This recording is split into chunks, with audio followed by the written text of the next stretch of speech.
And we will head back to Capitol Hill now on the breaking news. Republicans have chosen House Majority Leader Steve Scalise as their nominee for House Speaker. Chad Pergram's got the latest. He's on the Hill for us. What do we know at this hour, Chad?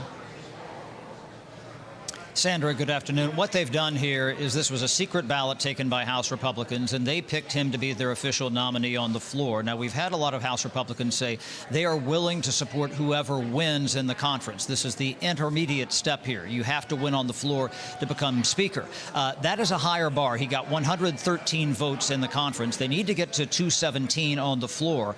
The winning candidate would get an outright majority of all members casting ballots for a member by name.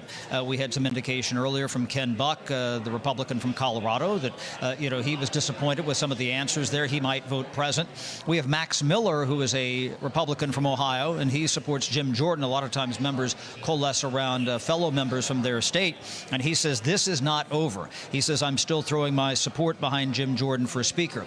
Now, Tim Burchett, a Republican from Tennessee, he indicated just a few minutes ago that Steve Scalise indicated that he would not put the House into session or not call a vote with at least an hour's notice. Now, the House cannot come in until 3 o'clock. And guess who is in charge of that? That is the Majority Leader, Steve Scalise. He controls the House floor. And so you could see a scenario where maybe he thinks he has the votes, he thinks he can win, maybe force the issue on the floor, and he would put the House into session and call the vote. It's kind of like in football when you know that your side has committed a penalty and they didn't call it, and before they throw the challenge flag, you want to snap the ball. There could be a similar scenario there. But again, they want to be confident that they have the votes to win on the floor, and that is a much higher bar, and it is a razor-thin margin for Republicans to win, Sandra. 99. Do you think that they'll get it to the floor this afternoon? Just the urgency of trying to move, and it might not be this afternoon. This might take, a few hours. I kind of had thought it might be something that they do this evening, maybe in the overnight hours. They might want to take, some time to let this kind of sit out there, but, this is kind of like house guest and fish. The longer you let it sit out there, you might not have the wind at your back, and that's why you try to go with it. That's why I made the football analogy a few minutes ago, because if you think you have the votes on your side, you go.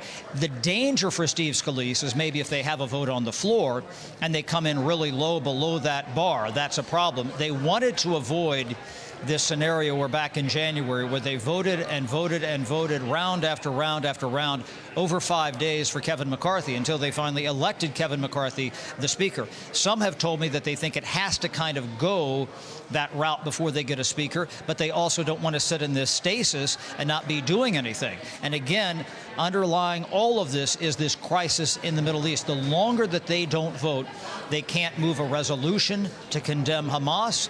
They can't move, some sort of a bill perhaps to reload the Iron Dome. There's a bipartisan bill there from Claudia Tenney from New York and Josh Gottheimer from New Jersey. That would cost about $2 billion. And it just looks bad on the global stage at a time of crisis to not have a Speaker, John and Sandra. All right, by the way, Chad, if you see any lawmakers walking by there, we're looking for any fresh reaction to all of this. So feel free to have them jump in. We're efforting them as well. As far as what happens next, what can you tell our viewers? What are we going to be looking for in the next few minutes, next few hours? Well, the key here is whether or not somebody sends the signal that they're going to go to the floor.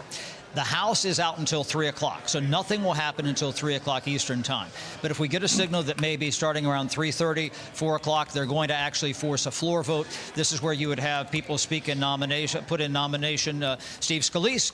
The Democrats would put into nomination Hakeem Jeffries, the Democrat from New York. You might have other people put into nomination. We heard some rattlings a few days ago about former President Trump. I would imagine maybe you would see Jim Jordan in this scenario. Keep in mind, you don't have to be a member of the House to necessarily be elected Speaker of the House, and then they would go through the roll call manually, calling the names of each member alphabetically and see if they get to that magic number, which again is 217. But there's some algebra involved in this. The reason is that if you have 433 members of the House, which is what we have now, the magic number would be 217 if everybody votes for somebody by name. But if you have other candidates who are getting names, getting votes there, then you have a problem. And that number, you might only get to 212 or 213 or something, guys. All right, Chad Pergram with the latest there.